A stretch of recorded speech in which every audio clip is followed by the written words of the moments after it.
Today is a tragic day. It's the day that I turn on my fellow Nagoriyuki enjoyers and show the world how to beat us. But men, teaching the community how to beat us will only elevate our game to newer, higher levels. Seriously though, I decided to make this video to give people a better understanding of Nagoriyuki's weaknesses. He's not a broken character. He has a ton of counterplay, unlike other characters. And please, for the love of God, if you all keep letting me get away with overdriving out of blood rage, I'm going to scream. That being said, let's get into the video. First, let's talk about defending against Nago. So, whenever you get knocked down, you don't want to go for a wake-up throw. This is because both his command grab option and his close slash option will both beat you. For the most part, you should be blocking on wake up. And if you believe they're going for a command grab, it's way better to guess with a jump. Backdashes can be true punished by the PRCOS and jumps cannot. Instead, all you have to worry about if they go for the PRC is going to be to tech this jump. So this is what that's going to look like.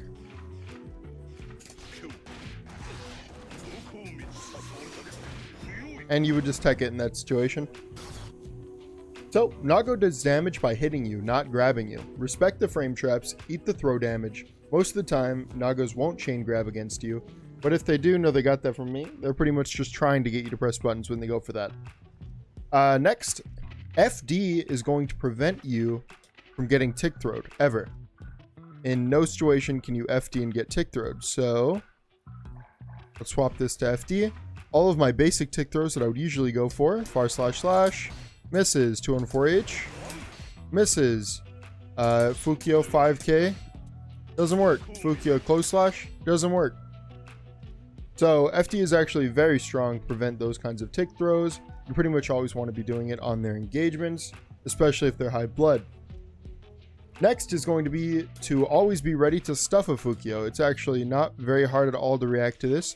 The hard part is that they can also mix in back Fukios. So you want to press a button one time, like go for a 5K, and they shouldn't be able to punish you if you whiff it, if they went for the back Fukio. Let's show what stuffing a Fukio looks like. Let's do it on block. Standing 5K. Let's say I do it from here. There's no strike throw mix. It's all fake, so you should just be ready.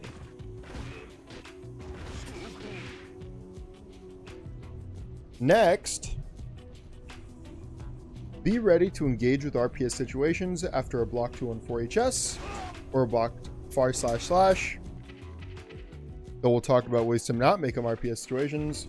First, if your character has a 2P that's faster than 5 frames, it should be your go-to option after blocking 214HS. This is because it's going to beat most of Nagoriyuki's options. It's going to beat 6P because it's going to be slower and you're going to hit low. It's going to beat 5P because it's a 5 frame normal. It's going to beat command grab because your button is going to be faster. It's going to beat 2S and close slash, the both slower buttons. If not, if you don't have this very strong 2P, jumping is a fairly safe option as well after 214HS. I don't believe that there's a true frame trap besides calling it directly out with another special move, which is very costly. Next, if you FD either of these moves, particularly the far slash though, you don't have to worry about a tick throw and you can just continuously block. So it mitigates this kind of risk. And let me tell you, mashing after far slash is the easiest way to get counter hit when I'm playing Nagoriyuki. I love when people mash there. It feels really good. Next, let's talk about the wake up option that you should be using. And this is because it beats both the strike and the throw option. Where are you? There we go. This is going to both beat the strike and the throw. And I PRC'd this too, but it doesn't matter. Yeah, use that a lot. It's the only way to keep Nagos from aggressing your wake up. Next, this is a general tool, but 6ping range normals is very strong in this game, and it's very important when dealing with far slash because it's a very strong Gatling. And you don't have to worry about it if you just always 6P it. It's very slow, pretty reactable. And at this range, you know, you have to worry about it. It's also important to know that every single time the Nagoriyuki jumps, let's go say he goes for a 5k jump, you can always just 6p here. Like, Nago doesn't have a second jump or an air dash. The only way that he can adjust his aerial momentum is by going for a JD, and I don't have another aerial option besides a JP, which he can't really convert off of. So if you're ever in that situation where Nago's just jumping on you, you just 6p. It's that simple. He has no other option besides doing this, and you're gonna stuff it.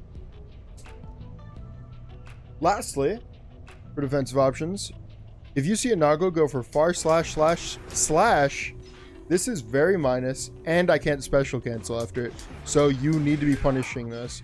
The only time a Nago can go for this is if they have meter.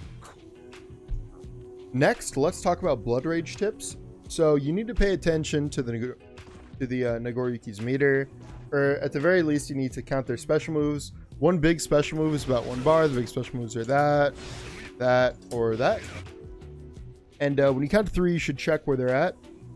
When they have higher blood, they're going to be more likely to go for a riskier command grab that you can punish.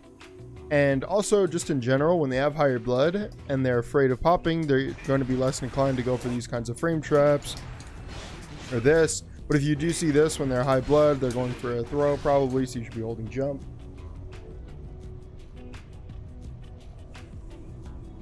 Pretty much, I'm just telling you, you need to pay attention to their meter because it's going to influence the way that they play the game. You're also going to know where they're limited and where they're not. Next, let's talk about how you can burst to destroy a Nago player. Let's put this back on that. Okay, so right here, we're about 1.5. We're going to go for a combo into an ult. We're going to end the recording here. And now let's show that same sequence, but this time we're going to burst.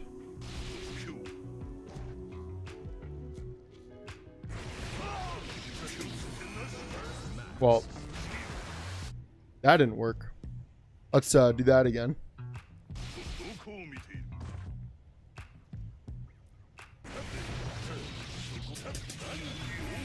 There we go. We timed our burst after the close slash, and he doesn't get the ult, and now he gets popped. And this Nago's losing the round, right? And this same thing can be applied to their pressure. Let me set this to guard all.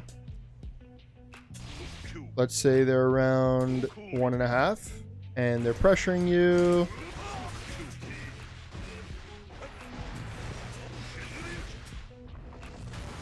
Whatever, right? To just avoid the situation, I see 1, I see 2 specials.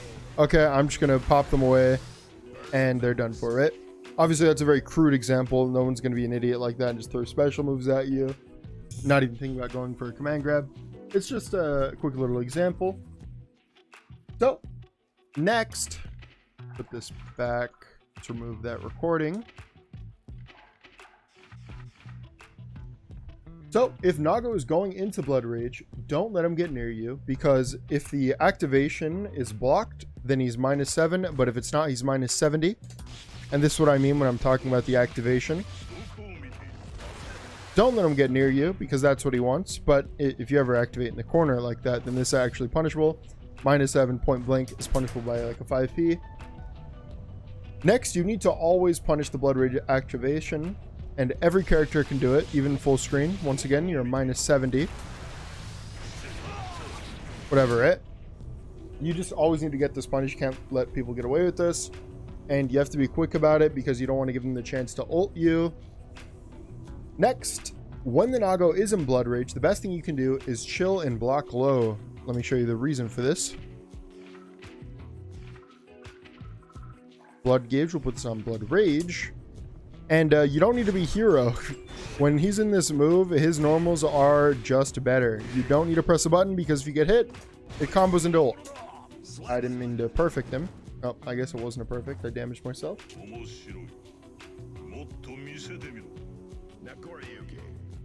Yeah, so getting hit by anything when he's in that mode is game losing. So you just want to sit there and block low because you're not reacting to this low.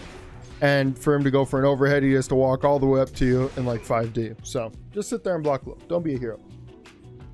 Next, if the Nago tries to ult you to get out of Blood Rage, even if you're this far away, he's minus 66, so you can full screen punish that. So do that. Finally, let's just talk about some general game plan tips. Nagoriyuki is very strong on the ground, and he has a lot of great grounded neutral options.